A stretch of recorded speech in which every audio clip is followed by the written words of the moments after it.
难产了48天的美国非农数据一落地，就让华尔街酸爽到飞起啊！这简直是生了个魔丸，让全球市场的浪都跟着汹涌起来，一起吐槽 A 公子失望，不值得托付这种流量里面啊，有多少人是抱着一种我以后啊就想傍住 A 公子这座金山躺平，过上美股股民啥也不干、啥也不会、啥也不想的生活。首先呢，这种奢望就不用想了，在咱家的市场不可能过上这种日子。其次呢，给大家吃个定心丸，整体行业的态度呢都是问题不大，一切主线都在，没啥更深度调整的基础了。说人话就是小坎儿，1个月之后啊，你都记不住今天的感受，但是有可能会扼腕没有在这一天做好防守配置。但是呢，借由今天这个行情啊，我倒是希望在大家冷静的状态下传递2个心法。首先呢，咱先说啊，这冷飕飕的这个体感，全球市场回调，责任肯定在纳指。纳指这样波动呢，看似是非农数据，其实背后是 AI 或者大家对英伟达的一种失望。逻辑呢，我们在后面展开。上周直播呢，我一直给各位强调，本阶段的宏观主线啊，在离开中美博弈这2个核心之后啊，延伸出很多分支线，其中 AI 就是贯穿国内和国际的重要主线。而且随着民主党的卷土重来，民主党的利益主要都在于华尔街，所以金融市场上2方的博弈是重要战场。我们一方面要加速整理内部的金融阵线队伍，一方面要在 AI 主线上抢夺话语权。首先呢，捋一下事件的脉络。美国劳工部今天把9月的就业报告发出来了，整整晚了48天。数据本身呢是长这样的，说呢9月呢新增就业岗位 11.9 万个，高于此前预期的 5.3 万个。那失业率呢升高到了 4.4%， 高于 4.3% 的预期。这个失业率呢虽然是21年10月以来的最高水平，但是你能看出来也就高于预期那么一点点。按照西方经济学书上说，简称经书上说啊，数据不好看，降息预期就在增加呀，美股市场就应该交易这个降息的预期了呀。可实际上现在的美股就像林黛玉的身子骨，太好的消息受不住，太差的消息也受不住，总之人心惶惶，一个不小心就是一口心头血飙了出来。原本呢非农数据出来，美股市场是昂扬了一下的，随后呢劳工部呢悠悠的预告了一句看起来很寻常的话，但就被解读出了不寻常的意味。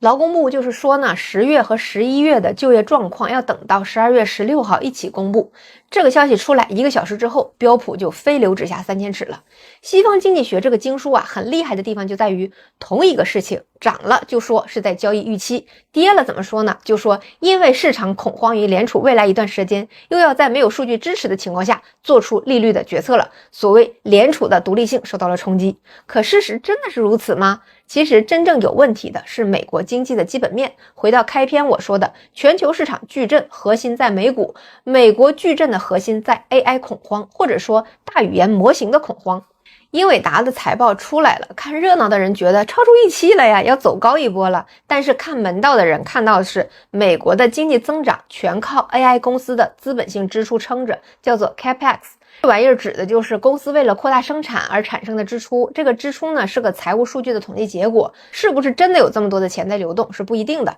之前黯然离场的空头 Michael Burry 提示的也是这个风险，说啊一众美国 AI 企业其实都是通过财务报表繁荣来制造出数据上的重大利好的，他们都是借债在炒泡沫，实际上他们都没有多少钱，而且还不赚钱。唯一搞生产的英伟达能不能把钱收回来都两说。英伟达财报里有334亿美元的未付账单，它最大的甲方就那么几家 OpenAI、 微软、谷歌、亚马逊和甲骨文，这按说都是最赚钱的美国公司，结果1年内赊账英伟达增加了 89%， 付款的平均等待时间还从46天延长到了53天。这可不是还款慢了1周那么简单啊！这个延长的意思其实就是，如果付款时间不延长的话，那这100多亿的欠款啊就一直不增加，而还款时间如果延长了，其实就意味着现在的这个欠款规模还会不断的累积扩大。那这就说明了2件事。第一，大家都很眼热的美股七仙女在淘金，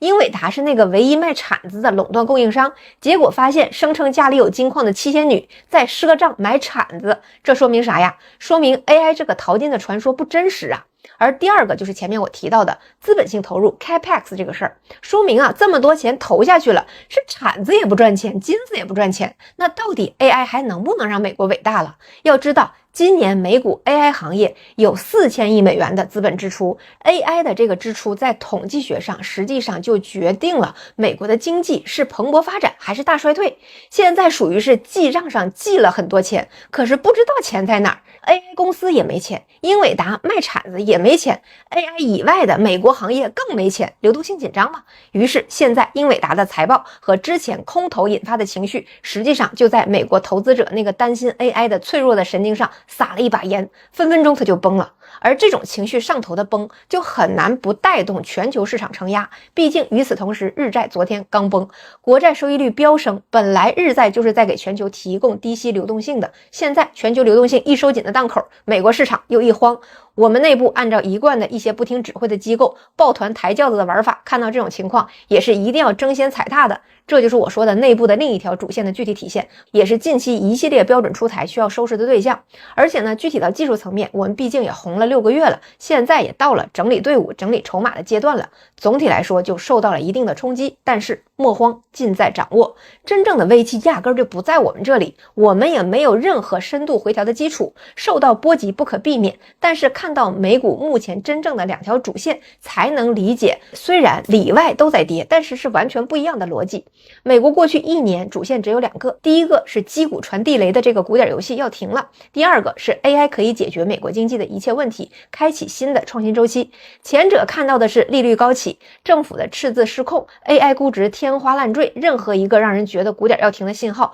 都会引发这部分人抢跑踩踏的趋势。这种是担心自己跑慢了。第二波人看到的是，只要和算力、芯片、数据中心搭上关系，那就是前途无量，任何一次回调都会被包装成难得的上车机会。这种呢是担心自己上车晚了，于是就造成了现在美股林黛玉一样的体制，巨大规模的筹码来回交换。就像开篇我说，一个非农数据既可以解读为经济在走弱，美联储要松了，也可以解读为就业还可以，软着陆没问题。真正一看，美股这么极端的2种情绪，归根结底其实是同一个本质造成的，就是美国目前的 AI 泡沫其实应该叫做语言大模型泡沫。美国疯狂的砸算力，制造算力次贷，不断的通过激进的会计报表策略增加自己的盈利能力，实际上忙活了半天都不过在围绕 AI 的一个小小的子集大语言模型这个单一的赛道上在发力。实际上 AI 发展真正的维度是极其多元的应用，应该囊括生物、化学、图像、音频、视频和很多实际应用的场景之上的。从我们的智能驾驶和很多生产应用端对 AI 的搭载就可见一斑。之前关于中美 AI 2条线的时候我就提过，美国实际上是寄希望于一个语言大模型变成新的上帝，当下解决不了的问题都可以通过解决 AI， 然后让 AI 来解决现在解决不了的问题。当前所有关注焦点和资金都集中在靠大量计算资源构建一个万能模型的这个想法上，但现实是未来会出现很多定制化、专业化的模型，针对性的解决不同的问题。这不只是我这观点啊，也是 Hugging Face 的创始人对于 AI 是否有泡沫的一个判断。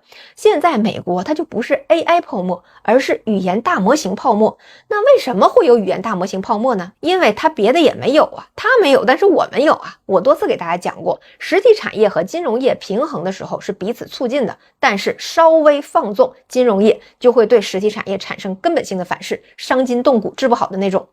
有些同志们喜欢拿着美股经常分红，美股可以养着那么多非专业的投资者，让他们好好的过日子来跟我们比较。亏的美股是那样的表现，才让美国现在连军舰都造不出来。现实点说投资从来都是无限博弈，而不是某一天的成败，永远看的都是明年我在哪，而不是明天的绿肥红瘦。美股的问题看似是情绪极端导致的剧烈波动，其实本质都是缺乏有效的实体生产作为支撑导致的。我们在主线上的底色跟对方截然不同，大家对于未来的预期也应该有着根本性的差异和判断但是无论是在美国还是在中国，都要承认一点，赚钱从来都不是一件容易事儿。无论是投资还是做实业，我就是为金融从业者，我身边的大佬从来都不能一劳永逸的赚钱。大家都理解赚认知之内的钱的道理，但是大家忘了，认知本身就是一个辛苦且困难的且持续不断的事情。因此呢，情绪不那么高涨的时候，我很建议各位调整自己的配置结构，把投资当做一个工具，要熟悉自己的工具箱里都有什么，股票、ETF、基金和保险等等，它都是一个个工具的用法，然后用这个工具帮助自己解决不同的问题，而不是就认准一个工具，总想着看准机会一次翻本解决所有的问题，这是赌，而且十赌九输。一定要注意啊，没有人真正的目的是赚钱，而是赚钱之后的那个目的。赚钱只是欲望，并不是解决问题的唯一途径。比如抵抗大额的意外支出，提前几十年的规划好未来生活所需的自由现金流，分散风险，降低财富波动等等，这些都是同样的可以切实的解决问题的，只是方式不同。今天的全球波动实际上既是意料之外啊，也是预料之中，也是在提示前6个月中有了些成功经验的新选手。海浪无情，风险和收益从来都是成正比的，只有愿意承担高风险，才能博取高收益。更具诱惑性的财富增长确实来自于高风险的投资，但是这种情况入场的基本条件就是你得承受得起这种风险，而这一点其实就决定了你的持有策略。当你方向正确的时候，高风险是投资期的正常震荡；当你方向错误的时候，高风险就是本金荡然无存。这样的风险你必须掂量一下自己是不是承受得起，如果不行，宁可不做，也不要让投资来反噬自身的生活。如何提高自己的抗风险能力才是关键。那有2个途径，第一就是成为真正的投资高手，显然这对于大部分普通人来说是不现实的。那第2个就是搭好基本盘，依靠周期性的规律，顺大势，分享趋势性的机会和时代红利，这才是适合绝大部分人的投资方式。多学多看多总结是非常重要的步骤，没有什么捷径，没有大师，也没有诀窍。与其总期待着赌对一次彻底翻盘，不如攻守兼备，行稳致远。祝各位下周好运吧。